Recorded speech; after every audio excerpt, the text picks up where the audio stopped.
established in 2018. We were launched June of 2019, and we are a business-to-business chamber focused on not having meetings about meetings.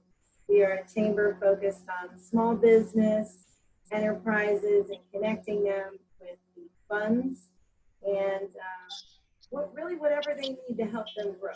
Whether it be getting your business plan together, we're here to help with that. You need some small business loans, we're here to connect you with the right people. And so I just want to say thank you guys so much for joining us. This is our Sip and Chat for mental wellness. And we have a couple very special people on with us today. And first I would like to have Dr. Alan Pite say a little bit about himself, and then we will move to Ms. Bridget Lawson.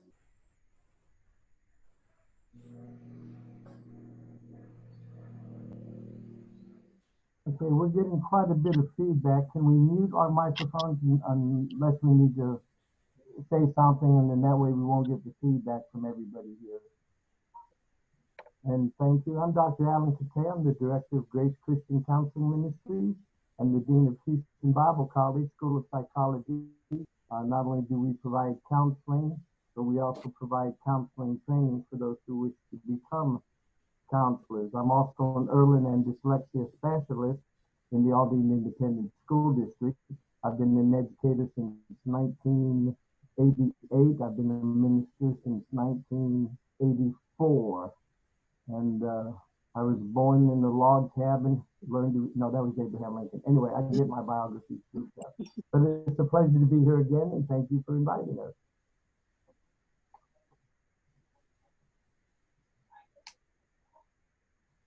And who's our next guest? Okay, next I would like Bridget Lawson to speak about herself briefly. Thank you so much. All right. Thank you all for the invitation to the meeting tonight. I am Bridget Smith Lawson. I'm a candidate for the Fort Bend County Attorney position. That is the head of the civil division, basically the in-house general counsel for all things Fort Bend County government. Right now, I am the managing attorney with the Texas Department of Family and Protective Services Office of General Counsel, and I supervise a division of lawyers, and I have covered up to a 23 county area, running on 3 basic principles: real experience, dedication to public service, and proven leadership ability. I'm in the runoff right now, which is coming up in July. I have a strategic plan to improve that office, but more importantly, a love for people, dedication to serving people, and not titles. So I am glad to be here, and that's me pretty much in just a brief little summary. Thank you.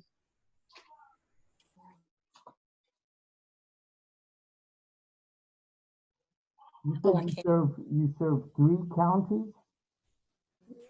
I'm sorry, say again? Did you say you serve 3 counties? No, I managed a division of lawyers that covered up to a 23 county area, all the way up to Jasper, Newton on the border of Texas and Louisiana, and all the way out to Matagorda, Galveston. Wow. It's a big chunk of Texas. It's a smaller area now, but Fort Bend County is still one of the counties that I'm responsible for.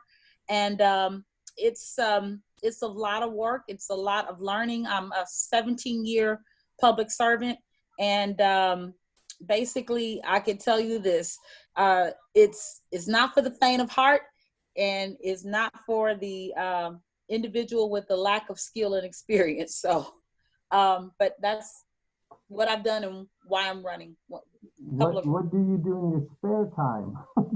Well, I'm glad you asked. Before the campaign, I was, of course, active in my church. My husband and I were the directors of the children's ministry there for 5 years, where we put on programs for children, community service programs. I was a USA Track and Field registered track coach for a local track club, where I coached girls in running events and some field events. I'm a member of Jack and Jill of America, Right now, I'm the vice president of my chapter, which is the Sugar Land chapter. So we do a lot of community service and philanthropic work with that.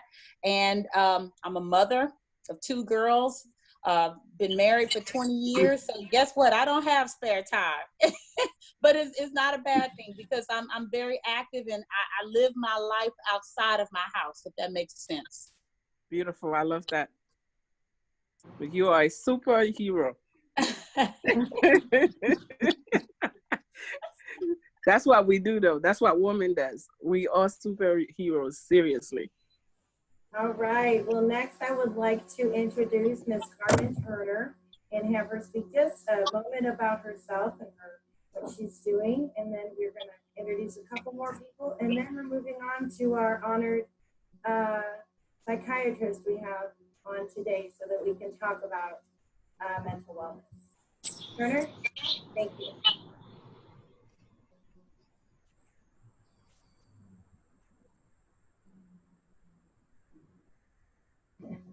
Okay, I cannot hear you, Ms. Carmen. I don't know if I can't unmute you from this end. Can you hear me now? I can. Oh, great. Sorry about that. First of all, I'd like to say thank you guys for inviting us to this meeting. We really appreciate you guys. I also appreciate you all's help. You all came out in the field when I was campaigning for the primary, and you did a great job. I mean, I heard about all the work you all did, and I really appreciate it. Right now, I've just been really focusing on trying to help as many people as I can get through the primary and get to the general election. As you know, I am now the tax assessor collector for Fort Bend County nominee and looking forward to going forward. And if y'all have anything that y'all have going on, please feel free to let me know. And if y'all can, please do the same thing for the people that are running for office right now. I think it's 3 people in all here on the phone that's running. But nice, I'm enjoying this meeting tonight with you guys. Thank you so very much. It's a pleasure to have you on and be around you as always, even if it's on Zoom. So next, we are going to speak briefly with Ms. Callie Morgan. So thank you so much for your fun red glasses, girl. And you know what? Pink is my favorite color, but I saw these glasses and I don't know, I really like them. So thank you for that. Thank y'all for having me participate in your meeting tonight. My name is Callie Morgan. I'm in the runoff as well, just like Bridget. I am running for judge of the 505th District Family Court that serves all of Fort Bend County. I'm a wife, I'm a mother, I'm a 15-year family lawyer and child welfare lawyer. I have been in a lot of courts. I've traveled throughout multiple counties representing my clients. I've represented mothers, fathers, and even the state of Texas. That's what I do currently in a lot of different cases. And I see the same type of stuff happening pretty much everywhere I go with a lot of our judges. There seems to be a disconnect between the people that are served by that court. And oftentimes, you know, when there's a disconnect, then you get arbitrary rulings, you get rulings based on bias or, you know, some other factor that should not be a part of the decision. You get people who are, you know, bending the law and picking and choosing when they want to follow it and who it's going to apply to. Just yesterday, I had a hearing and I read something verbatim out of the Texas Family Code, and the judge says, well, I'm going to overrule that. And I'm thinking, you know, you really can't do that. And, you know, this is part of the problem. And so, you know, just being an attorney handling these cases, as long as I have, you know, it's just, you get frustrated when you're committed to doing the right thing and you feel like you're just constantly facing roadblocks of people who just won't let the right thing happen. And so I figure, you know what, I'm just going to run for judge then. If I can't, you know, it's hard to change it from this side of the bench, but if I can get over there, at least the 505th will operate the way that it's supposed to be. You know, we do it one court at a time. And so, you know, I would appreciate you all support in July for the runoff election. I'm excited about what's possible if I am to be elected in that court. And I just, you know, we can do it. We just have to get the right people in office. And so I would just appreciate you all coming out and supporting me at the polls in July. And thank you for having me here tonight. All right, thank you so much. And now, last but absolutely not least, we are moving on to our chamber member, Lynette Reddick, who is always here to support, and we appreciate her. And so the floor is yours for a moment, friend. Awesome. Can you guys hear me? You can? Okay. Hey, everybody. My name is Lynette Reddix, and I am a part of the Caribbean Chamber of Commerce in our county. I'm also running as a candidate for Fort Bend County Commissioner Precinct 1. A lot of the people in the chamber already know what my platform stands for, but for some of the ones that may be on it do not know, I'm running because I've been in Fort Bend for over 15 years. I've been in Houston for over 20 years. I'm a mom, entrepreneur. My background is mental health, and I'm a nurse for over 25 plus years. And mental health has become my passion. I've been the only one in my race that has owned 2 outpatient clinics for mental health. We are right now fighting with COVID counseling with my practice. We're doing telemedicine and telehealth. We're also trying to get it out to the community to combat the anxiety, depressions, and the suicidal rates that are happening right now with COVID, as well as getting business owners and entrepreneurs together with the resources to help their businesses.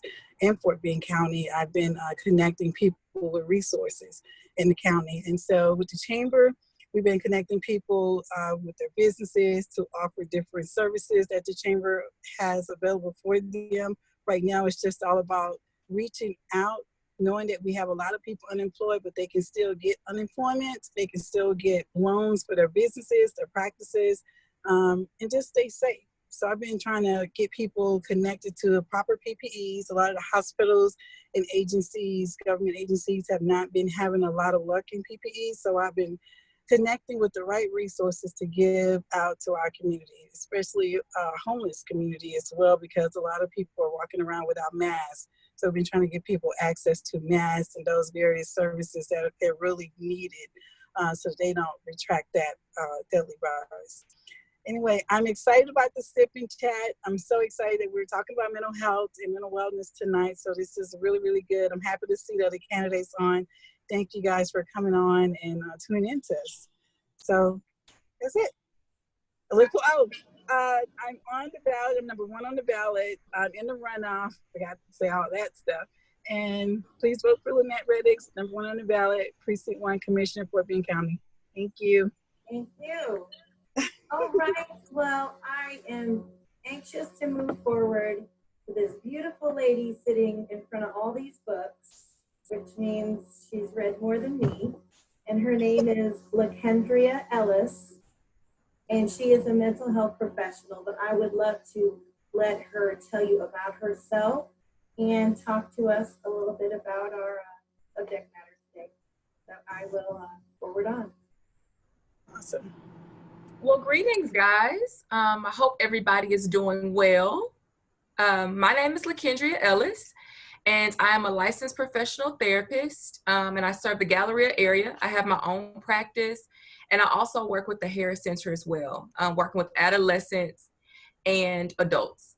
And I have a real passion for mental health simply because I figure the more conversation we have around mental health, the more we normalize it. And therefore, a lot of people won't feel so isolated. So during this time, as Ms. Lynette said, there's so much going on. There are people with anxiety. There are people having stressful situations. The suicide rate has definitely increased. Depression has definitely increased. I've seen it with my clients. But conversations like this are so important because it helps us normalize it. And so what I really want to do today is create a safe space for us all to talk about some of the feelings we may be experiencing. I'm going to give you a little bit of education because I used to be a teacher. So I like to educate, but I also like to give you some practical tools you guys can use. So is everybody ready for that? All right. So let's go ahead and get started. I'm going to share my screen. Like I said, I'm an educator, so I came with a PowerPoint. So just follow along, take notes, ask questions. I look forward to hearing your questions.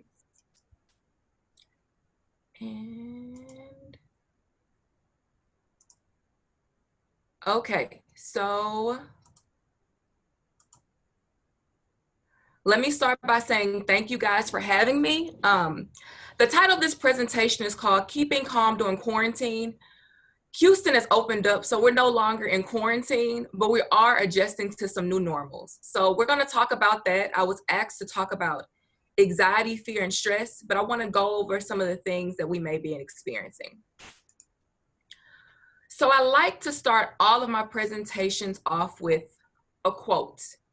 And today's quote is, "Love yourself enough to take care of yourself inside and out." And because I was asked to talk about anxiety, stress, and fear, one of the major ways we can combat that is really by loving ourselves. Loving ourselves enough to set boundaries, loving ourselves to take care of ourselves mentally, loving ourselves enough to take care of ourselves physically. All of that's encompassed into a greater mental health goal. So I'm going to share a bit of a story. Earlier today, you know, Houston's reopening. And with Houston reopening, everyone wants a free for all. Can anybody relate to that? People want to do like you have friends who want to go out and do everything? Yes. So I have friends and text messages are rolling in. So people are ready to take trips and people are ready to explore the city and figure out what they've been missing out on. And so one of the things I noticed about myself is I started feeling anxious because the city's reopening. I have all this pressure from obligations. People want me to oblige. There are social gatherings people want me to go to, and I start feeling anxious. And one of the ways I combated that, which I'll talk about later, is really loving myself enough to say no. So as part of loving yourself is also setting boundaries. So let's get started and we'll all share our own experiences. So anxiety. When we talk about anxiety, anxiety is really a mental health disorder characterized by feelings of worry, anxiety, or fear that are strong enough to interfere with our lives. So sometimes we get anxious and we can't focus because our thoughts are all over the place. We get anxious and we get fixated on ideas, but all of that interferes with our overall mental health. Stress. Okay, I'm sure, well, show of hands if anybody can relate to being stressed. Yeah, a lot of you guys are doing big things, so I can only imagine the stress that you feel. But stress is really the state of mental or emotional strain or tension resulting from adverse or very demanding circumstances. So based on what you guys were talking about earlier, I'm sure you've all felt that. But one of the things I want to identify here is that stress is not only a mental state, it's physical. Stress is something we carry in our body. So oftentimes with clients, we'll do breathing exercises and we'll identify where we feel that stress in our body. So stress isn't just mental, it's physical as well. And I wanted to make sure I kept that in mind. Fear. How many people are fearful or with the city reopening or any fears in general, things that you're scared about, nervous about? Okay. Well, fear is simply an unpleasant emotion caused by the belief that someone or something is dangerous or likely to cause pain or threat. And fear simply means to be afraid. So some of us may be afraid of going out for an opportunity. Some of us may be afraid of what lies ahead in the future, but this is just a generalized definition of what fear is. Now, how do we fix it? I've given you guys 5 coping techniques, and I call those Ken's coping techniques, and we're gonna go over those in the slides. Feel free to take notes, type questions as they come along, and I'll be sure to answer them at the end of the presentation. So these are 5 ways that we can keep calm. The first coping technique and way to keep calm is really to create. The first part of creating is creating the life you want to live. I think oftentimes we give control to other things, but we don't put ourselves in the driver's seat enough. We allow other people to control and create our lives. A lot of our lives may be surrounded around other people's lives, but this is a good time to start creating the life you want to live. Creating a new normal. A lot of things have been halted by COVID-19, a lot of our daily routines. I'm used to speaking and being able to touch and read people's energy, but now I'm accustomed to doing it on Zoom now. So I have to create a new normal, a new way that I look at things. And we have to create new ways to interact, whether that be online, Zoom, parks, picnics. We're creating new ways to interact with one another. We need to create new traditions. Some of the traditions that we may have had, such as celebrating birthday parties with our family and large gatherings, a lot of those things have changed. So we have to create new traditions for ourselves and our family members. Create time for you and your family or anyone you consider to be important.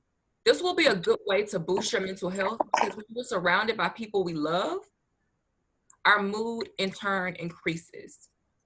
I talked about creating new norms, but I also want to talk about creating a schedule. With everything that has happened, some of our lives may have been turned upside down. And there are just a lot of things that we weren't accustomed to experiencing. So creating a new schedule, but also being flexible in that schedule. Because as we go through life, things are going to change, but be flexible in what we're doing. And then create spaces for you to succeed. A lot of you all are on this call and you're advocating for yourself. So you're creating a space for you to succeed, to talk about your passions. So that's good. A lot of you are already doing this thing. Next, connect, connect, connect. Connection is a big part of increasing and improving mental health. So during this time, I encourage you to connect to people who are most important to you. Connect to people who inspire you. Connect to people who need your encouragement. Connect to your needs, and also connect to your feelings. Connect to people most important to you because you want to feel like your feelings are valid, and you want to be around people who understand you. So that's why it's important to connect to people who are important to you. Connect to people who inspire you. That's important because we're all striving towards something. I don't believe anyone on this call is at their peak or their plateau of where they feel like they're accomplished. So you want to connect to people who inspire you because you want to know the tools that you need to get to where you want to go. Next, connect to people who may need encouragement. While some of us may be doing okay, there are other people in our lives who may not be doing as grand or not may be doing okay. So sometimes helping those people can be an extreme mood booster. So connecting to people who need encouragement and connecting to your needs. A lot of us, from what I heard on this call thus far, are busy. And I can gather that you may have not taken the time to connect to what you're needing during this time because you're so busy moving, trying to meet the needs of other people. But this is a great time to connect to your needs. And then connect to your feelings. One of the things I do in sessions, I'll have my clients break down a statement. So I feel this because, so I use these sentence stems. I feel blank because. And a lot of people can't identify their feelings for one, and then two, they don't know why they're feeling that thing. So sometimes it's a good idea to journal and write out your feelings so that you can connect to them and make changes accordingly. Next, know your boundaries and stick to them. Boundaries, I feel as though, is a foreign word for most people. They believe it means me cutting off an individual or being rude, but boundaries are a simple way to protect your mental health. And it doesn't have to be administered in a negative way, but it needs to be set in order that you thrive and your mental health improves. Know your deal breakers, what you will and won't accept during this time, which is along the lines of your boundaries. Know your needs. Know if you need alone time. Know if you need time to connect. Know if you need time away from social media. Know if you need time away from work. Know if you need personal time away from your family or friends to connect to your needs.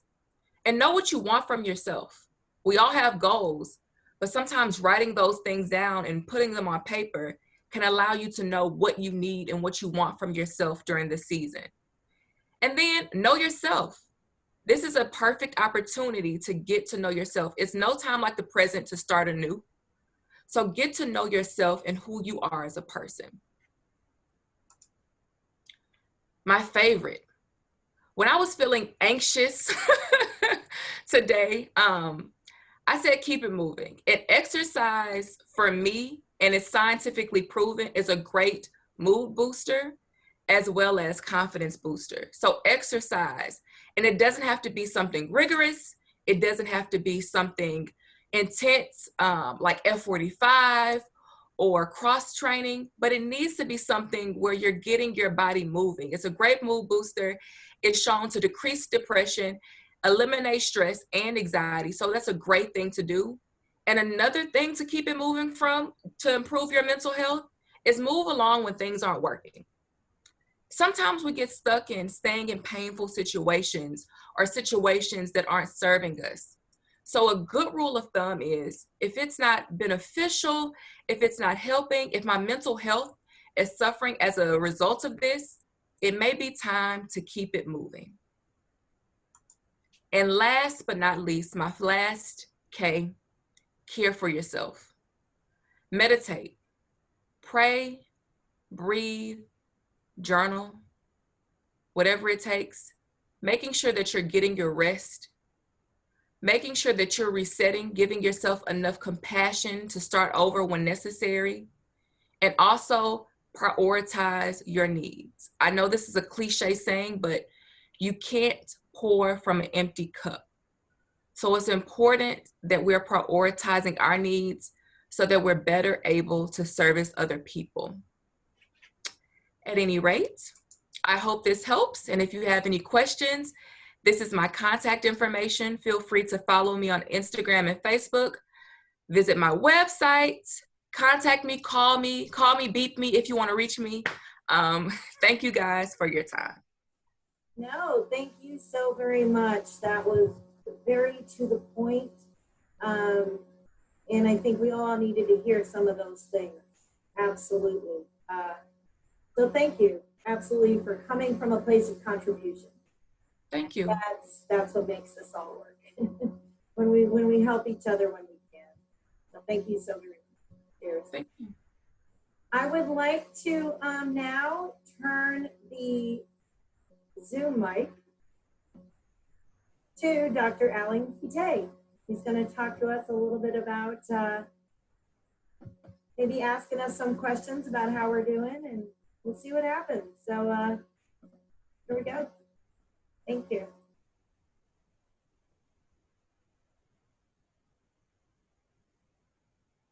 Very good. Can you hear me? A lot of times people think that there's a conflict between the Bible and science.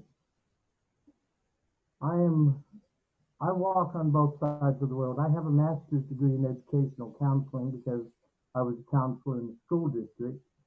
I also have a PhD in biblical psychology and a master's in biblical counseling. And I tell people it's truth. It doesn't matter where you acquire it, how you acquire it. If it's true, it's true. Ms. Lincoln, I thought that was an excellent presentation, very succinct, and I think that it was in harmony with the things that I teach. The Bible says in the book of Philippians, be anxious for nothing, but in everything, by prayer, supplication, and thanksgiving, let your requests be made known unto God. Now, when I teach, when we're fearful, when we're anxious, we turn to somebody. It is inherent within us. We were made to be relational. The great cause of most mental conflict is the breakdown in relationships. God himself said it's not good for man to be alone. The Bible is replete with what's called the one another scriptures. Love one another, encourage one another, embrace one another. Don't judge one another. Don't put a stumbling block in another's way. The Bible is full of rules, commandments, precepts, teachings on proper relationships. So I tell people we need to know relationships up to and including divine intervention, whatever you consider that to be. Now, of course, I believe in the person, the words and works of Jesus Christ. I believe that the scriptures were given to us for edification. In Matthew chapter 6, Jesus spends quite a bit of time dealing with fear and worry. And he says, Why do you take thought for food, for clothing, for your health, for your body, for tomorrow? He said, seek ye first the kingdom of God and his righteousness, and these things will be added to you. And I tell people, we have righteousness that is universal. I had a man tell me, he said, I don't believe the Bible. I said, yes, you do. He said, no, I really don't. I don't believe in the Bible. And I said, do you think it's right to take another man's wife? He said, well, no. I said, do you think it's right to steal or to lie about somebody? He said, no. I said, well, do you think your children should obey you and obey their parents? He said, well, of course I do. I said, well, all of this is taught in the Bible, so you believe the Bible. What we want to dispute is the source of the Bible. Now, whether the Bible was written by anointed men as the Spirit moved upon them, or whether or not they were written by great psychologists, sociologists, men who understood how communities function, is the great debate. But here's something that the Bible teaches. Worrying doesn't solve a problem. If I sit at home and say, oh Lord, there's a hole in my roof, there's water coming through the roof, Lord, it's getting bigger and bigger, and I'm really upset, Lord, because there's a hole in my roof and I've got water that's flooding, sooner or later somebody's going to say, well, why don't you call a plumber? Or why don't you call somebody who can repair the roof? See, there's action needed to solve problems, and the fact is, this is what community and resource is all about. Now, Ms. Lakin, what is the size of the cubic engine on the 1966 Barracuda? Do you know? Don't feel bad, neither do I.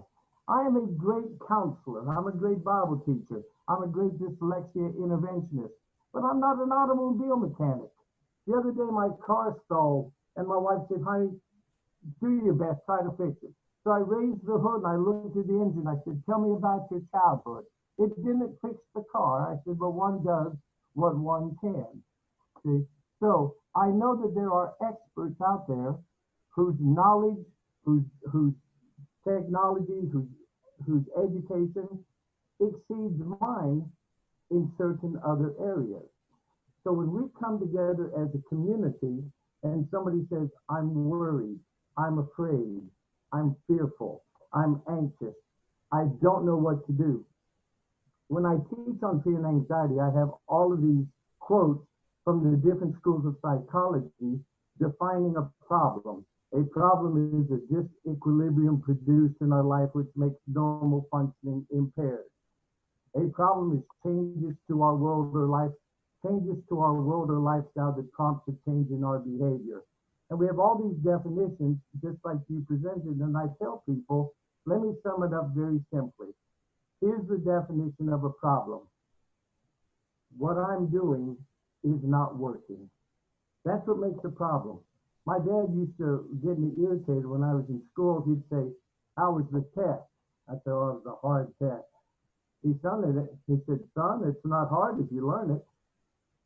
So every time I said the test was hard, he said, well, I don't think it's the test fault, do you? I said, oh yes, the test, it deliberately asked questions that it knew I didn't know. My dad didn't believe that, but I was trying to palm it across anyway. Now, somebody is fearful. We have real fears. If I see a lion on my front porch, I'm probably going to be legitimately afraid. But we also have irrational fears. We have phobias. We have learned fears without experience. And somebody says, how do I deal with it?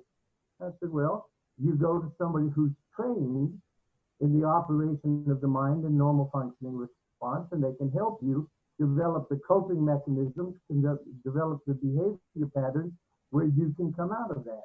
Now, if I have an irrational fear and I sit and lock myself at home and I just dwell on the fear and dwell on and magnify it in my heart, my mind, and my spirit, it's never going to go away.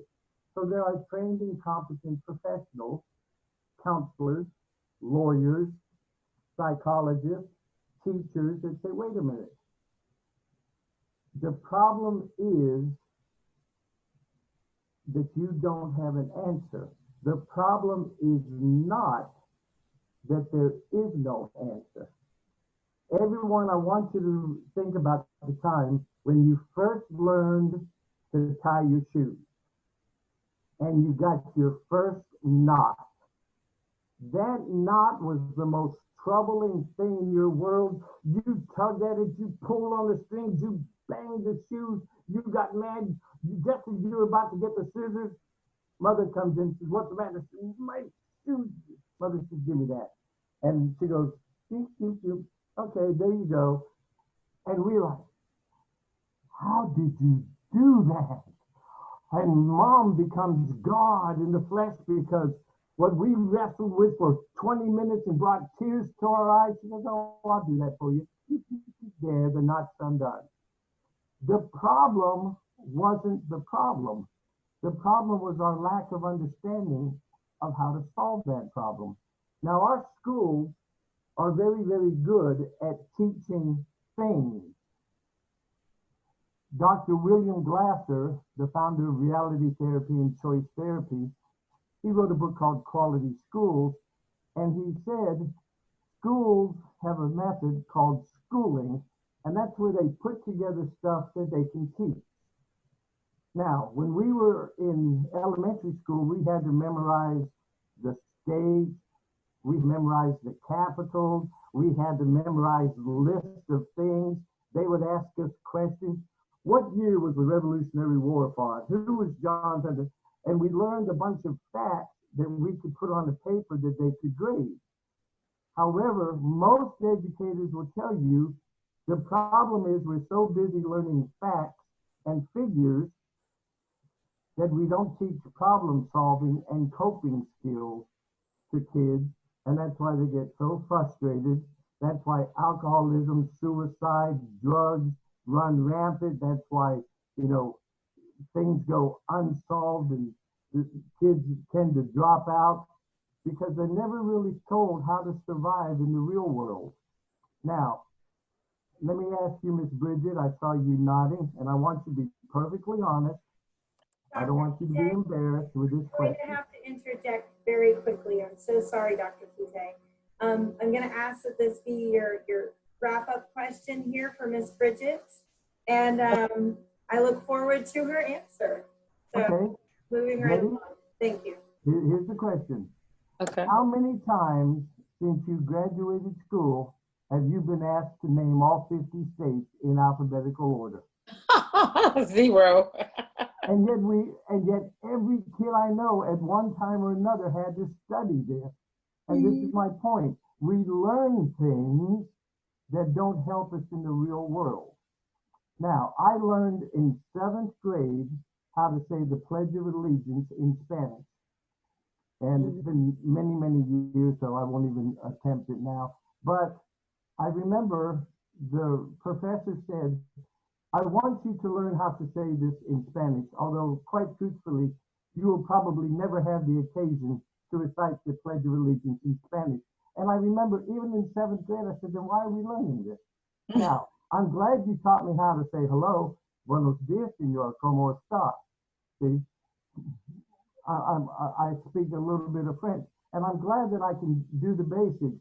Bonjour, mademoiselle, comment ça va? But the Pledge of Allegiance and being told you're never going to use this. Now, I think that when we get a collection of people like this together, our focus needs to be on what are the great strengths and talents that united we bring together to help the community.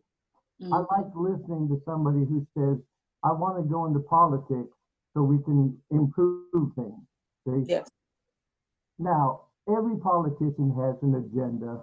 Every politician has, a viewpoint and a frame of reference. But we have too many politicians who say, I'm going to do what the party says up in, North Tamaluca, and that doesn't really apply to the problems in my community right here. So I like it when somebody says, I want to serve the community. I want to serve the people. I want to deal with the problems. Michigan right now is having a flood.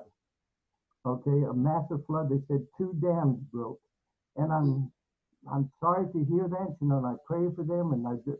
However, if you came to me and said, "Let's take up a collection against the possible flood here in Fort Bend County," I'm going, really?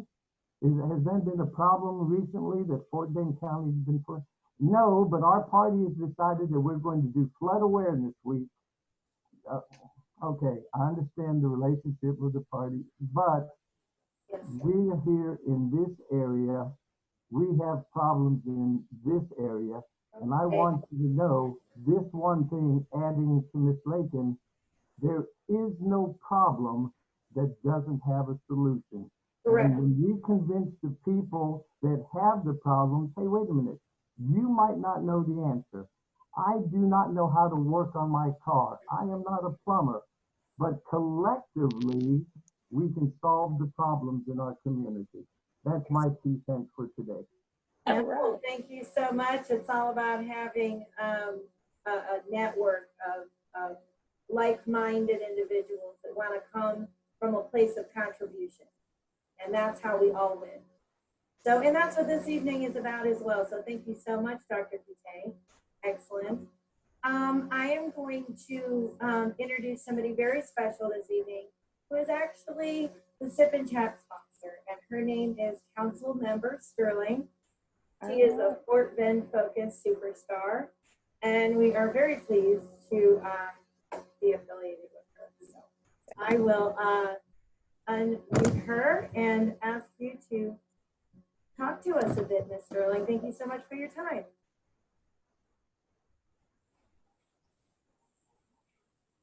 I hope everyone is well. I know we're all going through a life-changing crisis right now, but I'm hoping everyone is faring well. So just wanted to say, hope all is going well. And I've been out all day working. I'm sorry, I apologize. I was running back and I was trying to get back in so that I can probably show my face here. But unfortunately, I didn't get back in time. I was locked out of my house. By the time I got back in, I was kind of a little bit stressed. But I'd like to say again, thank you for allowing me the opportunity. And I'm open for any questions. I'm not sure what I'm supposed to be doing, but I'm here. You have me for the next hour or so. And it's good to see you, Bridget, as well. So thank you. Okay, well, thank you so very much. What I'm going to do now is I'm going to introduce somebody who's going to be very special to us very soon. So I encourage everybody to hang on to this call. And her name is Alicia Duger-Stevenson, and she is a peaceful person, yoga, meditation, and all that thereof. I'm sure I missed some accolades. So Alicia, I want to say Alicia, but maybe it's Alicia. If you would like to introduce yourself, I'm going to have you come on just in like 10 minutes or so and walk us through something. So thank you again for joining us. Oh, you're so beautiful. Hi. Hi, beautiful. Welcome. All right, I'm going to stop talking. Okay. Hello, everyone. I'm Alicia Dugar-Stevenson. I am a yoga instructor, a yoga teacher trainer, and I live with a mission to spread world peace through inner peace. And that looks like being able to share this moment with you guys. It's been lovely to hear from these experts that you've had on today. So thank you guys for sharing those nuggets of wisdom. And I get to empower yoga leaders and wellness leaders all around the world to spread yoga. And essentially, yoga is the union of the self. So it's something that can be applied to any culture, anywhere, and it doesn't have any direct connection to any religions or any particular culture thereof around the world. So for today, we will do a breath technique that really taps into some of the things you guys were mentioning before. So it taps into the ability to relieve your own stress with your self-agency. And that's what yoga is about, connecting to yourself through yourself and really creating that union of your self-awareness physically and non-physically. So if you aren't already seated with your pelvis level out your pelvis so that if your pelvis was like a bowl, let's say you had liquid, water, whatever type of liquid most resonates with you in your pelvic bowl, that it would be level right at the top like in an infinity pool. And then sit upright with your spine erect, like your spine is an antenna, and you want to touch up towards the cosmos and the stars above us. So Alicia, I'm so sorry. I was like introducing you because I would actually like us to engage in some questions. Oh yeah, let's do that. But I wanted everybody to see you and know you so that they don't like dip out early, basically. Okay, well then, to be continued. Yes, yes, thank you. So, okay, so moving on, what I would love, Ms. Lakin, if you maybe had some questions that, you know, how are we doing, or, you know, kind of pulling some info from some of our participants today, how they're doing with COVID and it's affecting your family or anything like that. People can participate as they so choose. So I'm encouraging you all to participate, and then we'll move on to our learning more about yoga and ourselves. So I'll turn it over to you. Okay, so hello again, guys. Everybody's experience with COVID has been different. Some people have loved the isolation. Some people have gone mad behind it. So I really wanted to, I guess, get some of your feedback. So are there any specific issues or things that you've noticed about yourself that have come up that you want to discuss or need feedback and kind of helping work through? Ms. Lakin, I have a question for you. Yes, and I'm sorry it says Lakin, it's Lakendria, but I'm sorry. No, it's fine. People that are seeking mental health counseling, do you find the majority of it is actual problems caused by the COVID, or are there people who are troubled by the conflicting reports from our politicians and the conflicting news stories and the conflicting figures? How much counseling do you do with what you and I would call real personal problem dealing, as opposed to assessing and analyzing? Okay, so I believe I understood your question. So if I don't answer it, please just reframe it and redirect me. So do I see a lot of people who have had issues with the results of COVID, or is it due to the politicians watching the news media anxiety provoking? Was that your question? Yes. Okay, so a lot of my clients prior to COVID, there was a lot of stress and anxiety with watching the news regardless.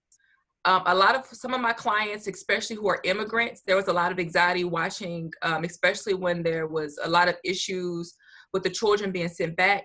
A lot of my clients who were immigrants had a lot of issues with anxiety because they were scared someone in their family would be deported. So there were a lot of anxiety. There was a lot of anxiety surrounding politicians prior. But one of the things I notice with my clients now is that COVID has forced people to sit with themselves, and they can no longer distract themselves. So a lot of the coping mechanisms they had that worked, going out, traveling, doing things to stay busy, they're not able to do it anymore. So a lot of their mental health issues were forced to rise to the surface because a lot of the coping techniques were no longer able to be utilized. Did that answer your question? I tend to agree. Now I grew up in Germany, France, and Belgium, and I've been to over 70 countries in my life. My father was in the military. And when you're at a place where you stand out in a crowd, you somehow seem to garner a lot of attention. So I understand a lot of the politics of the day and the era and things like that. And I was wondering how much of the politics was producing, mental uncertainty, mental stress, fatigue, and fear versus actuality. Now, as you know, domestic violence is going up. Yes. Suicide is going up. Yeah. People that aren't used to being around their own families for extended time are going stir crazy. And I've been getting a lot of that. The political unrest and the political fear, you know, I personally think it's a shame that on this side of the street there's food and on that side of the street there's not. Welcome to the reality of politics. You see what I'm saying?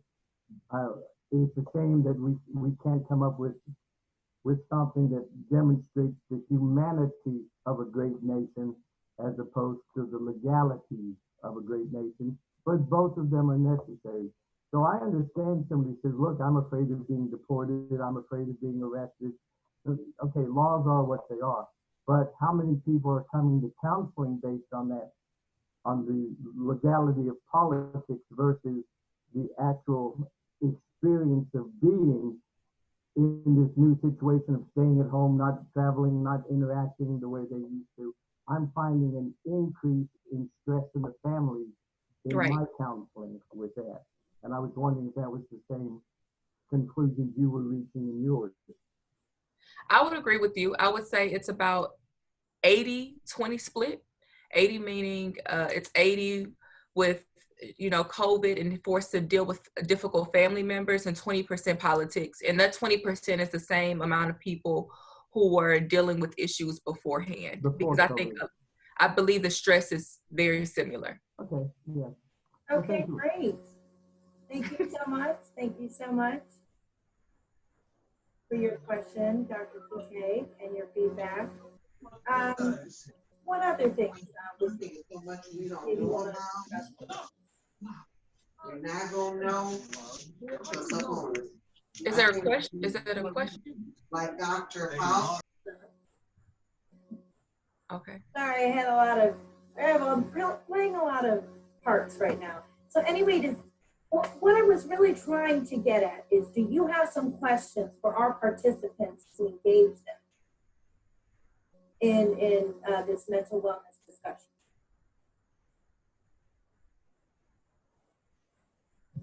Or any reflections? Miss Alicia, do you teach No, yoga? I guess what I'm getting at is, okay, maybe asking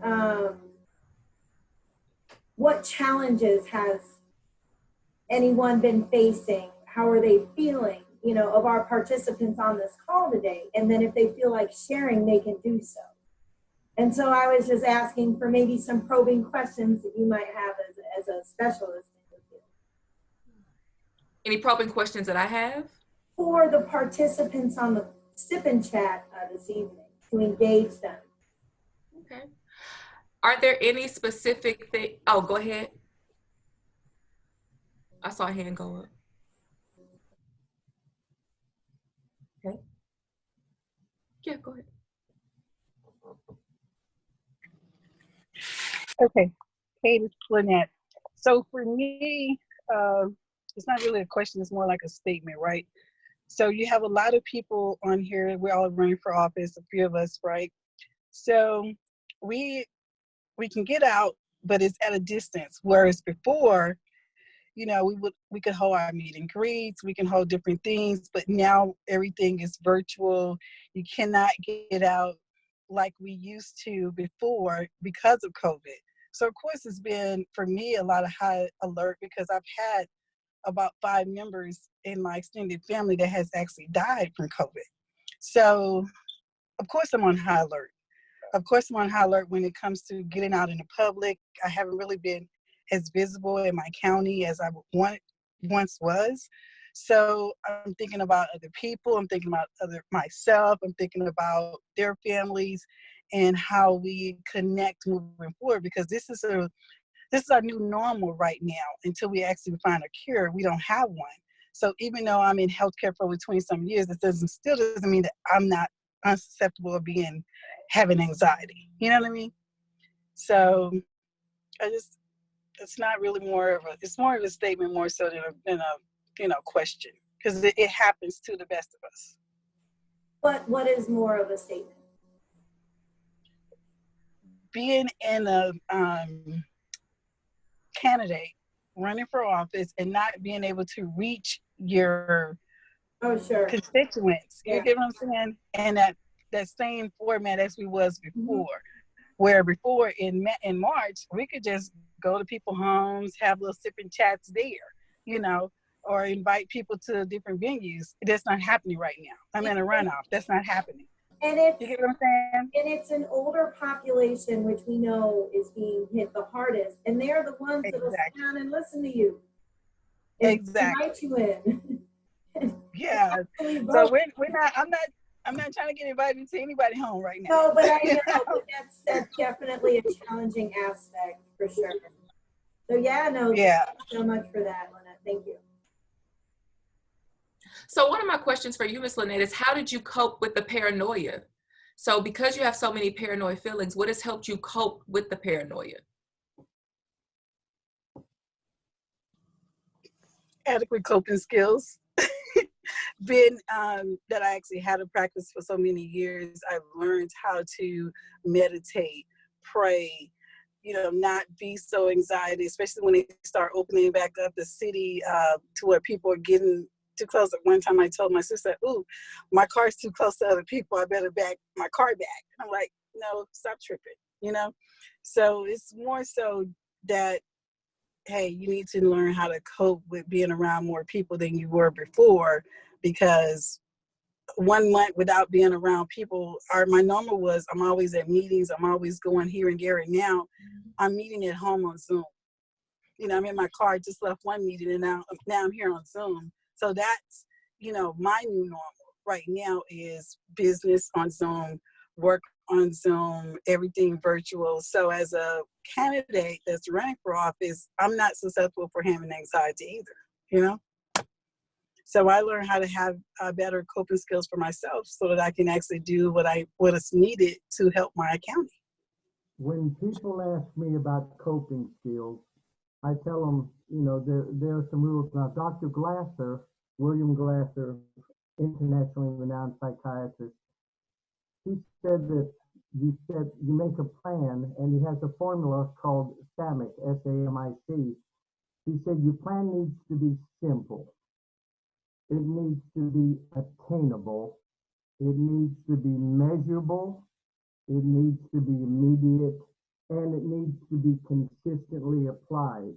Now, he said there has to be an element of reality, okay? I cannot say my goal is to have a cure for COVID by next week. I was listening to some doctors' reports, there's a vaccine for the flu. People get a flu shot every year, and yet we still lose thousands of people to the flu. So the concept of, are we going to have a vaccine that's going to totally eradicate COVID anytime soon, I think is unreasonable, just like the flu. It's been around for 50 years. Thousands of people die every year. And unfortunately, depending on what your definition of life is, I believe all life is sacred and is given by God.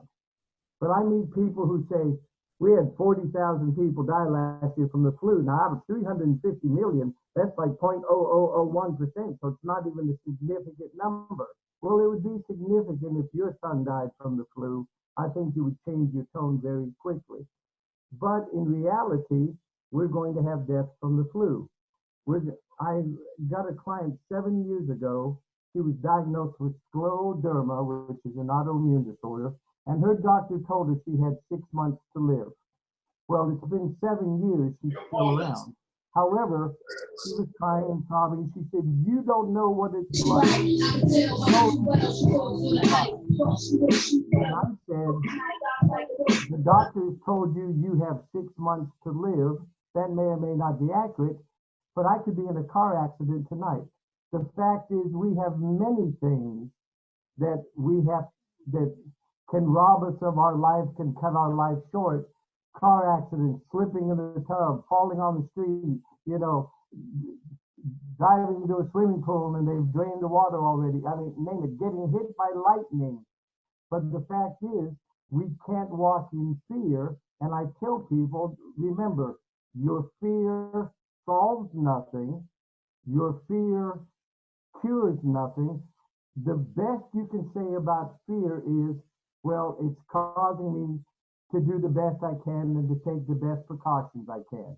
Now, I don't drive at 90 miles an hour because that increases my risk of being in a car accident. But I'm not afraid to drive my car, even though I realize there are accidents out on the road. So you see what I'm saying? So preparation, once I deal with the reality of nothing is 100%, then I can calm myself and say, look, I'm going to do the best I can. I'm going to drive my car. I'm going to follow the speed limit, going to follow the training that I have, and I'm going to pay attention to the road. I'm going to minimize my distractions. But I'm not going to tell myself there will never, ever be another car accident in America, because that's just not realistic. Oh, that is unreasonable. I'm sorry? I said no, to think that is completely unreasonable. When people talk about we're going to be in lockdown until a cure is found, that's unreasonable. Like I said, we have a vaccine for the flu and people are still dying every year. Let's do the best we can to combat it. Let's bring forth medical science. Let's bring the minds together. Let's do all the things that we can that will reduce, minimize, and protect. But let us not go into unreality. We're going to wipe out every physical ailment. We're going to destroy every disease. We're going to conquer every aspect of things that hinder. The fact is that's not going to happen. No, it's not. Sir, thank you so much, Dr. Kite, for that response. Really appreciate it. So we are going to move on to our peaceful exercise and moment with Miss Alicia Dugar-Stevenson, and we really very much look forward to it. So I'm going to turn it over to you. Thank you so much.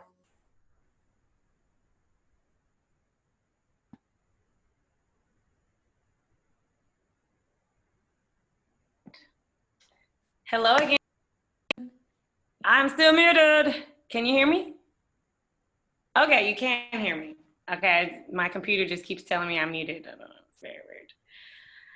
All right, before we hop in, I realized that you were getting me to introduce myself before. So I'm the author of Yoga Best Life. This is a workbook that allows you to take the yoga out of the physical and bring it into the non-physical. So if you're interested in information about that, I will put that into the chat. You can find me on Instagram, and the link in my bio will send you to anywhere you want to go to find out about trainings or where I'm teaching anywhere in the world. So set your feet up so that your feet are flat on the floor. If you have on any shoes, get really comfortable. Take your shoes off. And then align your pelvic bowl so that your pelvic bowl is level like your infinity pool. I'll give you guys a moment to do that. As you do that, take deep breaths in and out of your nose so that you feel your breath. And take your hands, place your hands on your legs so that your palms are either faced up for external rotation of your shoulders and a gentle opening at your chest, or turn your palms face down to feel more grounded, rooted, connected to earth, and connected to yourself. So choose whichever of those feels right. Inhale all the way down into your low belly, as if you could fill up that space with breath. Exhale out of your nose and soften your shoulders down your back.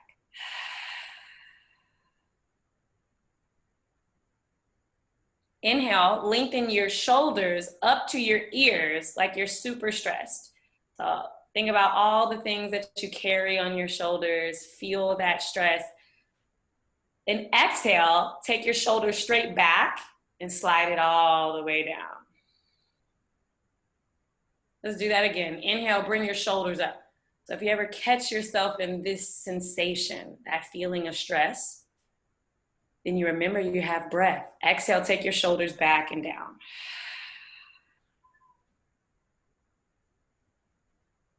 Inhale, lengthen shoulders up by your ears. Exhale, take your shoulders back and down. Keep your shoulders down, and you have option to either close your eyes so that you feel more inside your body, or keep your eyes open and soften the sides of your eyes so that you bring ease into your face. Keep your breath slow so that your breath in fills you up from the bottom of your belly first. Keep filling up with breath until your side ribs expand. Exhale out of your mouth or nose. Let your shoulders or any lingering tension in your mouth soften. Separate your teeth just a little. Inhale into your low belly. Fill up from the bottom of your lungs. Then widen out even through armpits. Exhale out of your mouth or nose to soften something.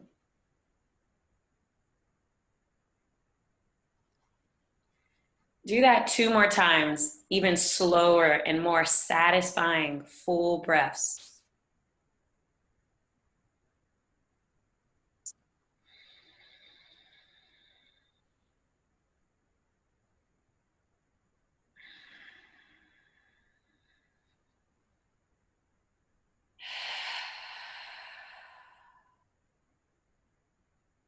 Take your dominant hand, bring it to your heart space so that you feel either the center of your chest or the side of your chest.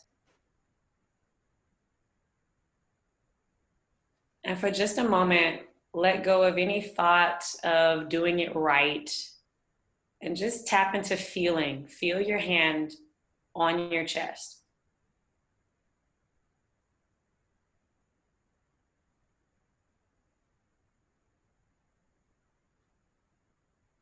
Feel the place where your chest and hand connect. Notice any temperature, change, or difference in this place.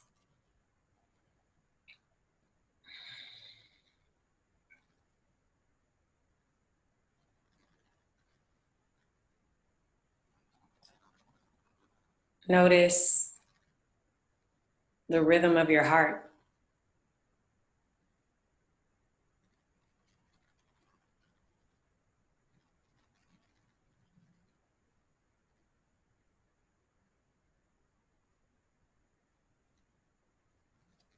Feel the movement of your breath.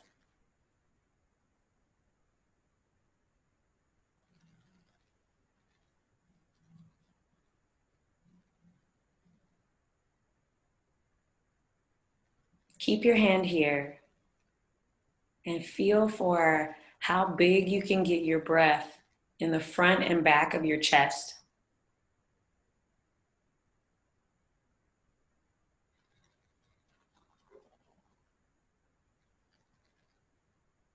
In the left and right of your chest, like you could expand your armpits.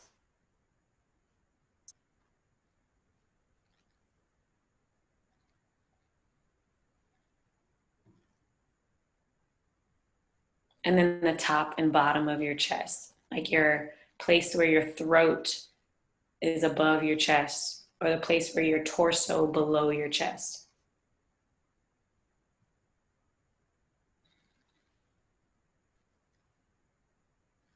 And finish out with 2 sighs. Make them big. In through your nose, out through your mouth.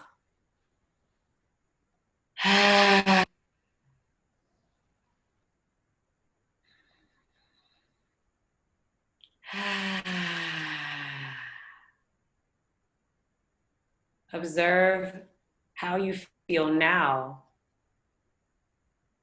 physically and non-physically. And then relax your hand down. I acknowledge you for allowing me to share this space with you, to share these breaths with you. So thank you for having me on. Thank you so very much for being part of our evening and part of our world tonight and sharing this with us. It's very valuable, and I appreciate it. I think we all. Namaste. And okay, so we're closing out. We've had just an amazing time. I want to turn it over to one of my favorite people, Kirby Curbs. She is our, she has a real name, y'all. It's Kirby Williams. And she is an absolutely fantastic, creative, beyond, you know, what else. She is our video and media director for the American Chamber of Commerce and one of my favorite people. So I'm going to turn it over to her real quickly. I also want to acknowledge some of our other members that are on this evening. Of course, we have Dr. Marie Asher-Baptiste. She is our business director, strategist, and just kind of like all things good. We have our founder, RJ Baptiste, on as well. And just some special folks. So thank y'all. And Kirby, it's all you. If you love this sip and chat, we will love you to follow the page. I'm going to show it. Wait, I can't see it. So if you go on Facebook, just type in Sip and Chat Community, and it will say Sip and Chat Community with a little coffee mug. Please follow us on Facebook, and also follow American Caribbean Chamber of Commerce on Facebook. If you're not doing it, do it right now. Oh, hi, Dr. Kid Tadges. I'm reading the comments. So yeah, if you're not following the Sip and Chat community, follow the Sip and Chat community on Facebook, and also follow American Caribbean Chamber of Commerce on Facebook. So yeah. That's perfect. But Kirby, you're also doing our gift cards. Yeah, I am doing the gift cards. Actually, it's all you. We do have 5 gas gift cards to give out today because that is needed. So Kirby, I'll hand it over. So we are doing a giveaway, which is 5 gas gift cards. I know we're all in the COVID-19 and everything, and I know that we all need some gas, and right now gas is really dirt cheap, so I know it can definitely come in handy right now. So I'm gonna do the first giveaway. So please. Drum roll, please. So the chamber is giving away the first gift card, and then the last 4 are actually from Council Member Sterling. So we are just grateful. All right, Kirby, call that name, girl. So first gift card goes to Callie Morgan. Did I say that right? Oh, thank you. Khalid, but wow, thank you. Yes, there we are. Thank you so much. I never win it. Oh, thank you. Thank you. Not like there's a whole heap of places we're headed to, but hey. You know what? Everything counts. Everything. Thank you. I appreciate it. Thank you. Yay. Okay. Kirby Curbs, drum roll, please. Rolling for the next one. I'm really trying, my knuckles hurt right now. So my next one goes to Ty Jones. Oh, hey, we love you, Ty. Ty is another one of our honored members. I don't know how I missed that, but yes, we're so welcome to have Ty of My Womb Wellness on, and she connected us with Alicia, and we're on.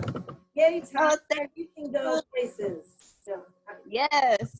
I know you got gas in the tank. Okay, right. Drum roll, please, Kirby. We're on to number 3. I'm trying to make it be since we're not in together. So my next one goes to Bridget Smith Lawson. Congrats. You won. Okay, yay. All So right. much. Thank you. You are welcome. You are welcome. All right. Rolling Okay, on to that the was next number one. 3. We've got I feel like Moss to go. I'm feeling like Vanna White right now. Okay. So our next one goes to Dr. Kitty. Yay! You're next. I like it. Congrats. So we have Uno más. One more to go. Uno más. So my next one goes to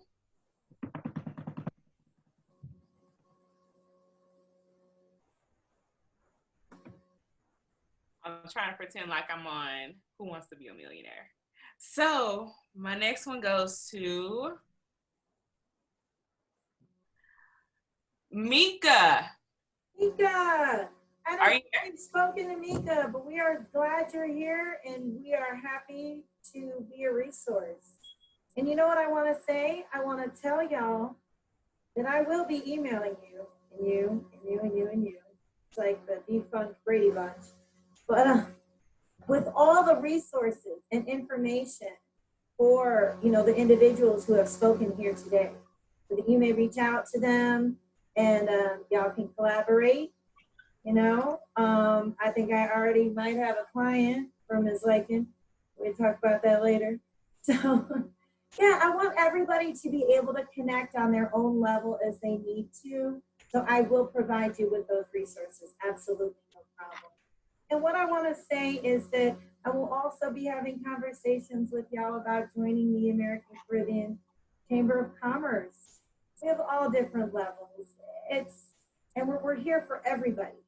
We're here for everybody, for small businesses, large businesses, people who want to have a business, people who just need resources. We're here for you. And we're Fort Bend focused. And we're here for everybody, but we're kind of laser focused. And we found that we're going to have our best results in doing so. So that's why we're just happy to see y'all's faces today. And let me check my notes and see if I have anything final, because we are just a little bit over. I want to give another just quick Council Member Sterling in closing. If we could just hear your voice. Thank you so much for your generous donation today to our participants. And thank you for allowing me the opportunities to sip in tonight. It was wonderful. I enjoyed the yoga. So thank you guys so very much. Yes. Thank you. Thank you so very much. So I think we're going to close out. I'm going to say thank you to everybody, and we're going to do this in another 2 weeks. So just look for an email from me. My name is Deborah. Again, American Caribbean Chamber of Commerce. We're here to help.